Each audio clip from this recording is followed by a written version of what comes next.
캘리포니아주 레이크 타호 인근 스키장에서 눈사태가 발생해 60대 남성 1명이 숨졌습니다. 다음 주 공화당 아이오와 코커스를 시작으로 각 당의 대통령 후보를 선출하는 경선 레이스가 막을 올립니다. 세계 가전 IT 박람회 CES에서는 인공지능 못지않게 수소에너지 등 탄소 중립 기술에 대한 관심이 높습니다.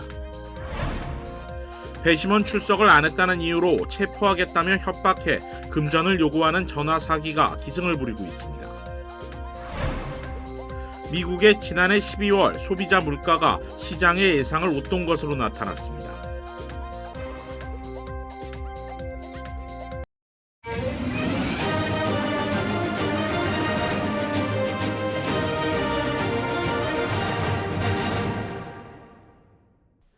시청자 여러분 안녕하십니까? KBS 아메리카 뉴스입니다. 전국이 겨울 폭풍 영향권에 들면서 캘리포니아주도 눈사태가 발생했습니다. 이번 사고로 사망자와 부상자도 나왔습니다. 관련 소식 이우수 기자가 보도합니다. 캘리포니아주 레이크타호 인근 스키장에서 눈사태가 발생한 것은 어제 오전 9시 30분쯤 8,000피트 산악지대에 자리한 팰리세이즈 타워 리조트 정상에 강한 돌풍이 불면서 시작됐습니다. 쌓여있던 눈은 순식간에 슬로프를 뒤덮었고 스키장은 개장한 지 30분 만에 문을 닫고 실종자 수색 작전에 돌입했습니다.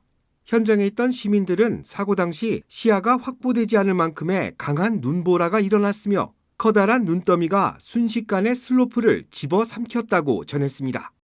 I'm lucky that the bus was late because I would have been in that avalanche. So I saw it when I was going up the chair. And then as I came around, anybody that was off the chair, we just all got asked to help and start probing and start trying to just find people. 수색작전에 투입된 구조대는 눈사태 현장에서 올해 66살의 케네스 키드 씨가 숨을 거둔 채 발견됐다고 발표했습니다. 사망자는 해당 리조트에 투숙하고 있었던 것으로 전해졌습니다. 또 다른 부상자 3명도 구조됐는데 1명은 하반신에 중상을 입고 병원으로 후송됐고 또 다른 2명은 가벼운 부상만 입은 것으로 확인됐습니다. 사고 발생 이틀째인 오늘도 구조대의 수색작전과 제설 작업이 이어지고 있습니다.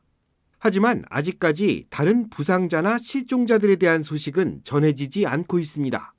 국립기상청은 전국 대부분 지역이 겨울 폭풍 영향권에 접어들며 눈보라나 눈사태에 대한 우려가 점차 높아지고 있고 풍랑주의보가 발효됐다고 전했습니다. 그러면서 스키나 스노우보드 같은 겨울 스포츠에 각별한 주의가 필요하며 비상식량과 통신 장비를 잘 확인해야 한다고 권고했습니다. KBS 뉴스 이우수입니다. 한편 기상청은 해안가 지역에는 높은 파도가, 산악 지역에는 돌풍이 예보돼 주민들의 각별한 주의를 요구하고 있습니다. 기상청은 강풍이 부는 날씨가 내일도 이어질 것으로 전망하며 특히 카타리나 섬과 말리부 해안과 산타모니카 마운틴, 샌 게브리엘 마운틴 지역 등에는 최대 시속 80마일의 돌풍이 불 것으로 예보했습니다. 샌 게브리엘과 LA 해안 지역, LA 한인타운 등도 시속 40에서 50마일의 돌풍이 불 것으로 전망됐습니다. 한편 지난 12월 높은 파도가 해안을 덮쳐 재산과 인명피해가 발생한 벤츄라시가 주 비상사태를 선언했습니다. 11월 대선을 앞두고 각 당의 대통령 후보를 선출하는 경선 레이스가 다음 주부터 막을 올립니다. 당초 바이든 대통령과 트럼프 전 대통령의 리턴 매치가 굳어지는 양상에서 새해 들어 공화당 내 판세의 기류가 조금씩 달라지고 있어 관심이 높아지고 있습니다. 윤범수 기자가 보도합니다. 다음 주 월요일 아이오와주를 시작으로 각 당의 대통령 후보를 선출하는 6개월간의 경선이 시작됩니다. 원래 민주, 공화 모두 아이오와주에서 경선 일정을 시작했지만 이번 대선에서 민주당은 아이오와 일정을 뒤로 미뤘고 공화당만 당원 대회를 치르게 됩니다. 아직까지는 뚜렷한 경쟁자 없이 재선 출마가 확정적인 민주당 바이든 대통령과 달리 공화당의 경우 상황이 많이 달라졌습니다. 아직까지는 트럼프 전 대통령의 지지율이 압도적이지만 조금씩 여론이 바뀌는 형국입니다. 일단 당원들의 투표만 실시하는 아이오와주에서는 트럼프 대통령의 1위가 확정적이고 니키 헤일리 전 유엔 대사와 런 디센티스 플로리다 주지사가 2위를 다투는 형국입니다. 그러나 그 다음 주 당원은 물론 일반 유권자까지 투표에 참여하는 뉴햄프셔주 예비선거에서는 승자를 알 수 없는 분위기로 흘러가고 있습니다. 여기에 당내 반트럼프 선봉 역할을 해왔던 크리스 크리스티 전 뉴저지 주지사가 전격 사퇴하면서 니키 헤일리 전 대사가 트럼프 전 대통령을 꺾는 이변을 연출할 수 있다는 전망이 조심스럽게 나오고 있습니다. And if you look at the polls, head to head, look at any of them. Ron doesn't defeat Biden.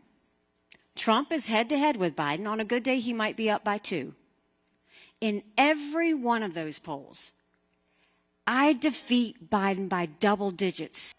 여기에 트럼프 전 대통령 역시 의사당 난입 사태를 주도한 혐의로 일부 주에서 후보 자격을 박탈당했고 민사 재판 선고와 대선 불복 재판을 앞두고 있는 등 각종 사법 리스크로 스스로 발목을 잡는 상황이 계속 이어지고 있습니다. These are all set up by Biden and the Democrats. This is their new form of cheating. 만약 헤일리 전 유엔 대사가 아이오와에서 2위로 선전하고 뉴햄프셔에서 깜짝 1위에 오른다면 그 다음 주 경선은 헤일리 전 대사가 주지사를 지낸 고향 노스캐롤라이나에서 치러집니다. 이곳에서도 아직은 트럼프 전 대통령이 우위를 점하고 있지만 헤일리 전 대사의 초반 기세에 따라서 상황은 언제든지 바뀔 수 있다는 전망이 나오고 있습니다. KBS 뉴스 윤범수입니다. 조 바이든 행정부가 새로운 노동 규정을 발표한 데 따라 정규직 대우를 받는 근로자가 늘어날 전망입니다. KBTV 전상희 기자입니다. 노동부는 근로자를 기워커 등 독립계약자와 정규직 피고용자로 분류하는 6가지 최종 규칙을 발표했습니다. 기워커란 고용주의 필요에 따라 단기 계약을 맺고 일회성 일을 진행하는 근로자들로 의료, 레스토랑, 건설, 운송 등의 프리랜서 등입니다. 새 규정은 3월 11일부터 발효되는데 기업들은 기업이 근로자에게 행사 가능한 통제권의 범위, 근로자의 업무가 기업 운영에 필수적인지의 여부, 근로자와 기업 간 관계의 영속성, 근로자가 한 기업에 경제적으로 종속됐는지의 여부, 근로자가 이익 또는 손해를 볼 가능성, 근로자의 기술성과 숙련도 등 6가지 기준을 고려해 근로자를 독립계약자 혹은 정규직으로 분류해야 합니다. 이 같은 규정은 근로자에 대한 기업의 통제권 범위와 업무가 근로자에게 제공하는 기업가적인 기회 2가지 기준을 따라 근로자를 분류해 기업체에 유리하게 적용했던 트럼프 행정부의 규칙을 대체하는 것입니다. 새로운 기준에 따른 분류 역시 기업 측에서 실행하지만 근로자는 본인이 잘못 분류됐다고 판단할 경우 법적으로 이의를 제기할 수 있습니다. 노동부는 인건비 절감을 위해 근로자를 고의로 독립계약자로 분류하는 고용주들의 잘못된 관행을 단속하기 위한 조치라고 설명했습니다.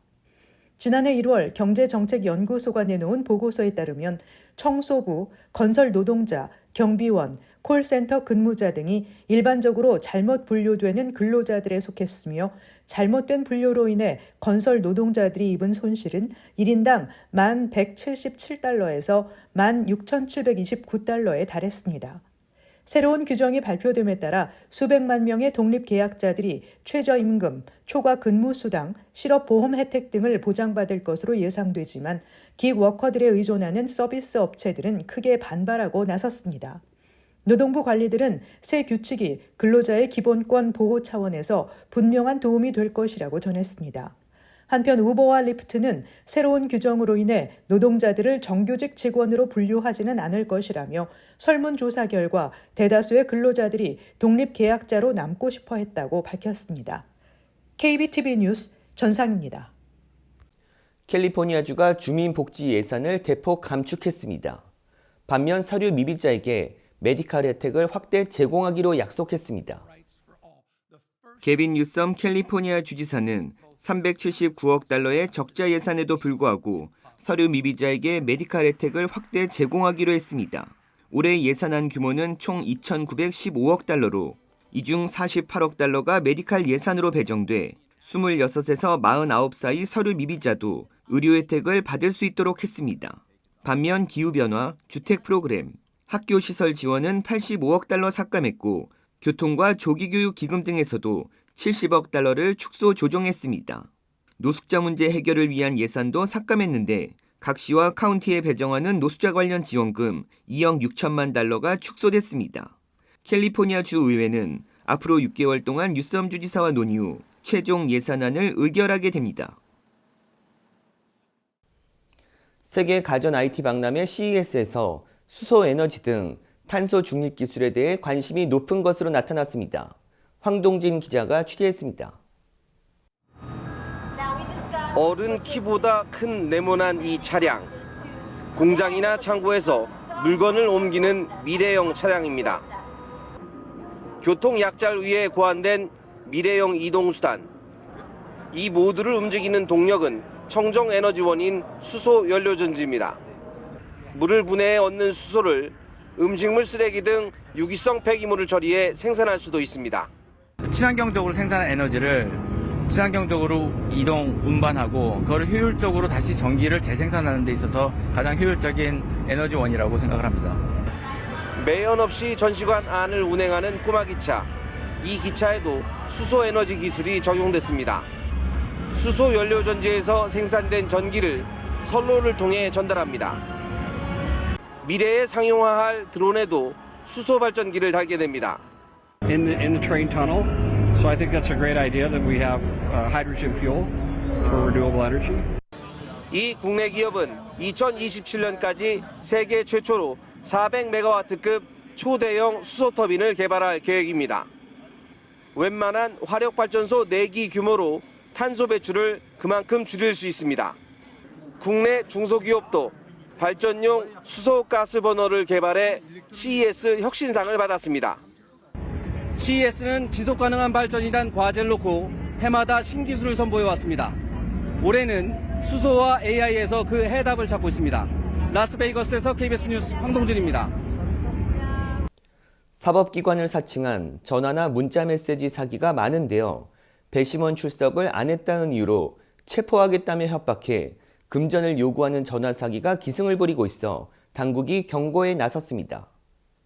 연방검찰은 사기범들이 전화를 걸어 연방정부 관리라고 사칭하고는 배심원 의무를 이행하지 않아 체포될 것이라고 협박한 후 금전을 요구하는 전화 사기가 증가하고 있다고 밝혔습니다. 사기범들은 피해자의 주소와 생년월일, 연방판사나 법원 직원의 실제 이름으로 법원 주소의 전화번호로 전화를 걸어오고 있고 사건 번호와 같은 설득력 있는 정보를 가지고 피해자들을 속이고 있다고 설명했습니다. 사기범들은 피해자에게 체포될 수 있다고 협박한 후 벌금 납부를 위해 크레딧카드나 기프트카드를 통해 돈을 송금하도록 유도하는 사기 수법을 보이고 있습니다. 당국은 이런 방식의 전화는 사기라고 강조하며 배심원 의무를 이행하지 않았다 하더라도 국가기관이 사람들에게 어떠한 개인정보나 금융정보를 요구하지 않는다고 거듭 강조하며 주의를 당부했습니다. 지난해 12월 소비자 물가가 시장의 예상을 웃돈 것으로 나타났습니다. 박일중 기자가 보도합니다. 지난해 12월 미국 소비자 물가가 11월에 비해서는 0.3%, 1년 전보다는 3.4% 올랐습니다. 11월엔 전달보다 0.1%, 1년 전보다 3.1% 올랐는데 상승폭이 커졌습니다. 시장의 예상치도 뛰어넘었습니다. 월스트리트 저널이 집계한 예측치는 각각 0.2%와 3.2%였습니다. 6월에 3%를 기록한 이후 더 낮아지지 않고 계속 그보다 높은 수준에서 머물고 있는 겁니다.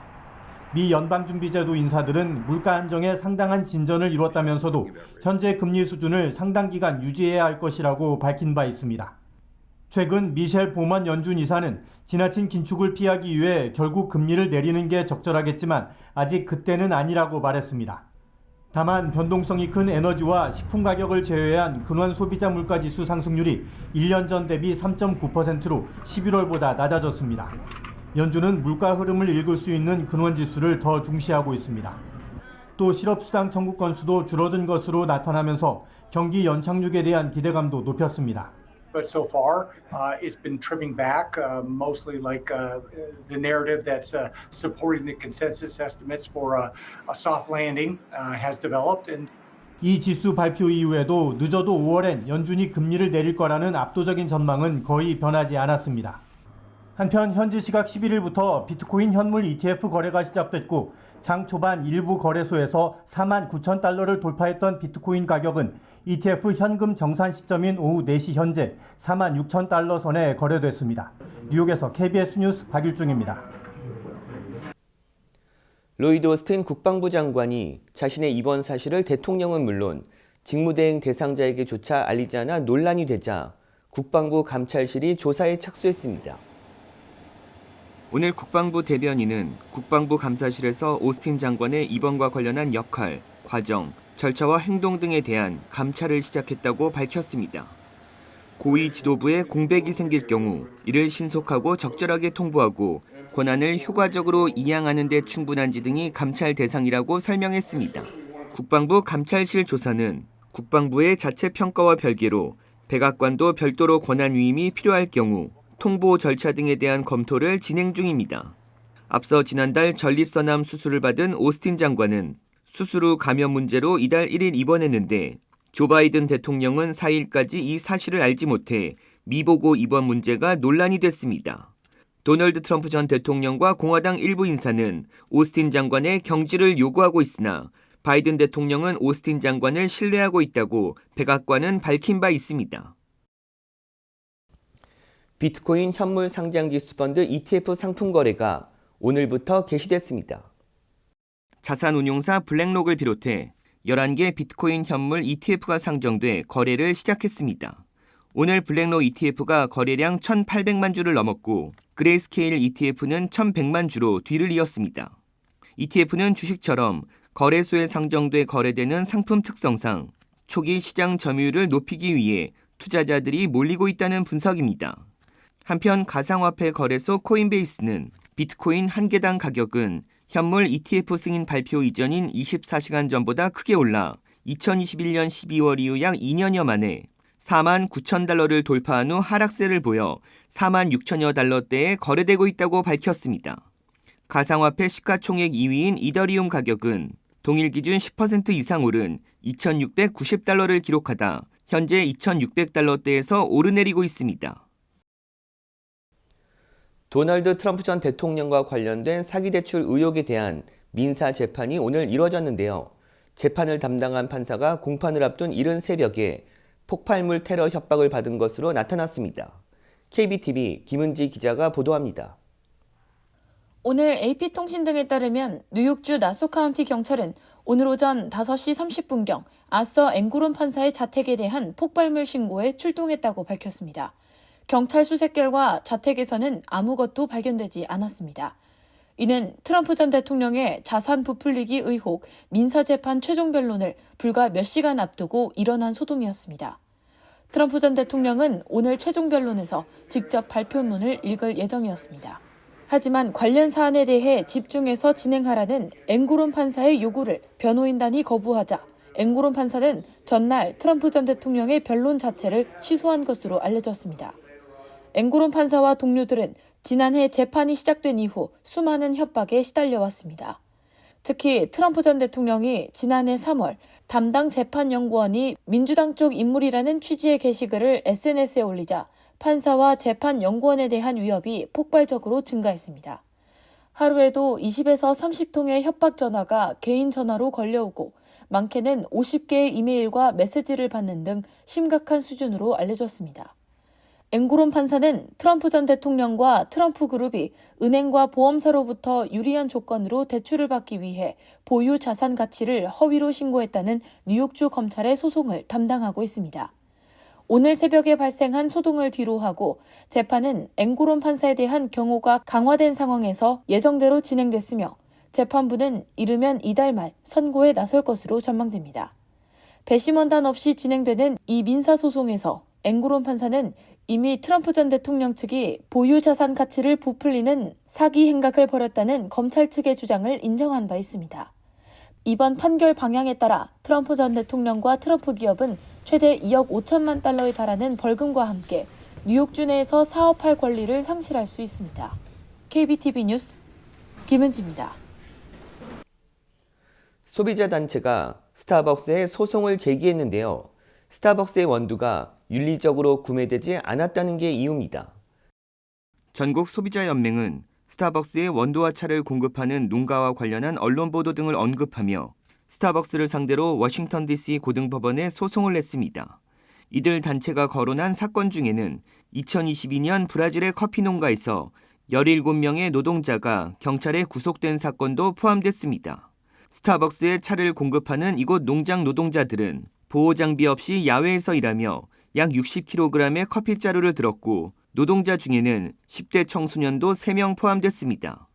소비자 단체는 아프리카 케냐의 차 농장에서 벌어진 성범죄와 열악한 노동 환경 등을 언급하며 원두를 100% 윤리적으로 구매한다는 스타벅스의 주장을 신뢰할 수 없다고 주장했습니다. 스타벅스는 2004년 윤리구매 지침을 마련해 노동 환경 등에서 정해진 조건을 충족하는 농가에서만 원두를 공급받고 있습니다. 스타벅스가 원두를 공급받는 농가는 30여 개국 40만 곳에 달합니다. 스타벅스는 해당 소송에 대해 인지하고 있으며 변호에 나설 것이라고 밝혔습니다.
KBS 아메리카 뉴스 마칩니다.